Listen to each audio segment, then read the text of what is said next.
నమస్తే. ఈ వీడియోలో మనం కెనరా బ్యాంక్ యొక్క ఫండమెంటల్, వాల్యుయేషన్, టెక్నికల్స్ మరియు రీసెంట్ రిజల్ట్స్ అన్ని కంప్లీట్గా కవర్ చేస్తాను. పిఎస్యు బ్యాంకింగ్ సెక్టర్లో కెనరా బ్యాంక్ చాలా స్ట్రాంగ్గా ఉంది. నెక్స్ట్ మనం కెనరా బ్యాంక్ ఓవర్వ్యూ చూసుకుంటే, కెనరా బ్యాంక్ అనేది ఒక major public sector bank. More than 100 years legacy అయితే కలిగి ఉంది. కెనరా బ్యాంక్ హెడ్ క్వార్టర్స్ బెంగళూరులో ఉంది. ఆపరేషన్స్ అన్ని అక్కడి నుంచే చేస్తుంది. Retail banking, corporate loans, MSME, NRI సర్వీసెస్లో కెనరా బ్యాంక్ చాలా స్ట్రాంగ్ పొజిషన్లో ఉంది. నెక్స్ట్ అలాగే గవర్నమెంట్ ఆఫ్ ఇండియా దగ్గర 62% స్టేక్ కలిగి ఉంది. అంటే గవర్నమెంట్ కూడా బ్యాంక్ని బ్యాక్ నుంచి అయితే సపోర్ట్ అయితే ఇస్తుంది. నెక్స్ట్ ఫైనాన్షియల్ హెల్త్ రిపోర్ట్ చూసుకుంటే, Canara bank Q2 FY26లో 4,866 crores profit అయితే అచీవ్ చేసింది. నెక్స్ట్ అలాగే లాస్ట్ ఇయర్తో కంపేర్ చేస్తే ఆల్మోస్ట్ 19% గ్రోత్ అయితే మనకి పోస్ట్ చేశారు. టోటల్ ఇన్కమ్ చూసుకుంటే 42,000 crores అయితే దాటింది. అంటే బిజినెస్ ఎక్స్పెన్షన్ జరుగుతుంది. నెక్స్ట్ ROE 18% ఎక్సలెంట్ రిటర్న్స్ అయితే పోస్ట్ చేశారు. అలాగే 4% షేర్ డివిడెండ్ డిక్లేర్ చేశారు. ఈ రెండు కూడా ఇన్వెస్టర్స్కి చాలా positive news. Next valuation and pace చూసుకుంటే, కెనరా బ్యాంక్ స్టాక్ ఇప్పుడు చాలా అట్రాక్టివ్ లెవెల్స్లో ట్రేడ్ అవుతుంది. Price to earnings ratio just 6x మాత్రమే, పీర్స్ కన్నా తక్కువ. అంటే రీరైటింగ్ పొటెన్షియల్ ఉంది. డివిడెండ్ ఈల్డ్ చూసుకుంటే 3.3% అయితే పోస్ట్ చేశారు. పేర్స్ కన్నా బెటర్ ప్రాఫిటబిలిటీ మెయింటైన్ చేస్తున్నారు.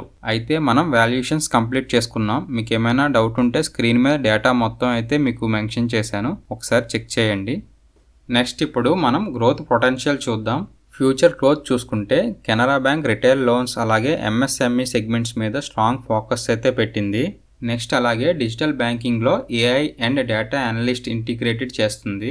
సో దట్ మనకి ఫ్రాడ్ డిటెక్షన్ అలాగే క్రెడిట్ కార్డ్ స్కోర్ ఇంప్రూవ్ చేయడానికి ఇది యూజ్ అవుతుంది.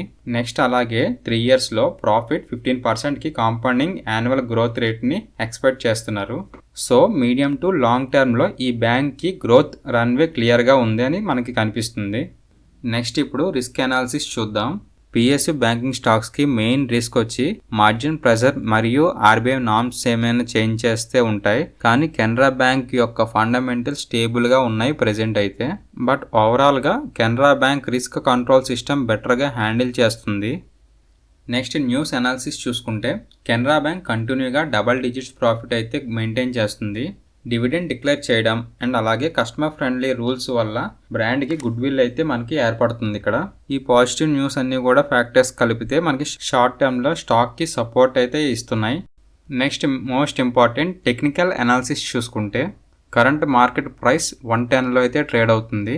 52 వీక్ హైక్ చూసుకుంటే 145, 52 వీక్ లో చూసుకుంటే 95, సపోర్ట్ లెవెల్స్ చూసుకుంటే 98 నుంచి 100 అయితే స్ట్రాంగ్ బేస్ అయితే ఉంది. నెక్స్ట్ అలాగే రెసిస్టెన్స్ లెవెల్ చూసుకుంటే 135 నుంచి 140 అయితే బ్రేక్అవుట్ జోన్ అయితే యాడ్ అయ్యింది అక్కడ. సో మిగతా ఆర్ఎస్ఐ, మ్యాక్డీ అలాగే ట్రెండ్ అన్ని కూడా మీకు స్క్రీన్ మీద ఉన్నాయి, ఒకసారి చెక్ చేయండి. టెక్నికల్ చార్ట్లో 100 అనేది చాలా స్ట్రాంగ్ సపోర్ట్ అయితే ఉంది. మల్టిపుల్ టైమ్స్ అయితే టెస్ట్ అయితే అయ్యింది. ఆర్ఎస్ఐ న్యూట్రల్ జోన్లో ఉంది. ఇప్పుడు స్టాక్ 135 నుంచి 140 రేంజ్ బ్రేక్ చేస్తే నెక్స్ట్ అప్ ట్రెండ్ 160 నుంచి 170 టార్గెట్కి వెళ్తుందని ఎక్స్పెక్ట్ చేయొచ్చు. నెక్స్ట్ ఇప్పుడు పియర్ కంపారిజన్ చూసుకుంటే, పియర్ కంపారిజన్లో Canara bank leading position maintain చేస్తుంది. ప్రాఫిట్ గ్రోత్ చూసుకుంటే ఎస్బీఐ అండ్ బీఓబీ బ్యాంక్ కన్నా ఎక్కువ అయితే ఉంది. ఎన్పిఏ రేషియో కూడా తక్కువ. డివిడెండ్ ఈల్డ్ కూడా హై అమౌంట్లో పిఎస్యు పేర్స్ అయితే ఉంది. ఓవరాల్గా పిఎస్యు బ్యాంకింగ్ సెగ్మెంట్లో టాప్ పెర్ఫార్మెన్స్ అయితే చేస్తుంది Canara bank. Next final summary చూసుకుంటే, ఒక మాటలో చెప్పాలంటే కెనరా బ్యాంక్ ప్రాఫిట్స్ అయితే గ్రో అవుతున్నాయి. ఎన్పిఏ కూడా కంట్రోల్లో ఉన్నది. డివిడెండ్ కూడా అట్రాక్ట్ చేస్తున్నాయి. స్టాక్ వాల్యుయేషన్ కూడా లోలో ఉంది. రీరేటింగ్ పొటెన్షియల్ అయితే ఉంది. లాంగ్ టర్మ్ ఇన్వెస్టర్స్ కోసం అయితే పిఎస్యు స్టాక్ ఒక స్టడీ అండ్ సేఫ్ కాంపౌండింగ్ లాగా కనిపిస్తుంది. అయితే ఫైనల్గా లాంగ్ టర్మ్ కోసం అయితే మాత్రం ఇది బెస్ట్ స్టాక్ అయితే అవుతుంది. ఫ్రెండ్స్, మనం ఈ వీడియోలో కెనరా బ్యాంక్ యొక్క 360 degrees అనాలిసిస్ అయితే మనం కంప్లీట్ చేసుకున్నాం. ఫ్రెండ్స్, మీరు ఈ వీడియో లాస్ట్ వరకు చూసారంటే మీకు ఎంతో కొంత వాల్యూ యాడ్ అయ్యే ఉంటుంది. మీరు ఇంకా మన ఛానల్ని సబ్స్క్రైబ్ చేసుకోకపోతే కొంచెం సబ్స్క్రైబ్ చేసుకొని అయితే సపోర్ట్ అయితే ఇవ్వండి. తిరిగి మళ్ళీ మనం నెక్స్ట్ వీడియోలో కలుద్దాం.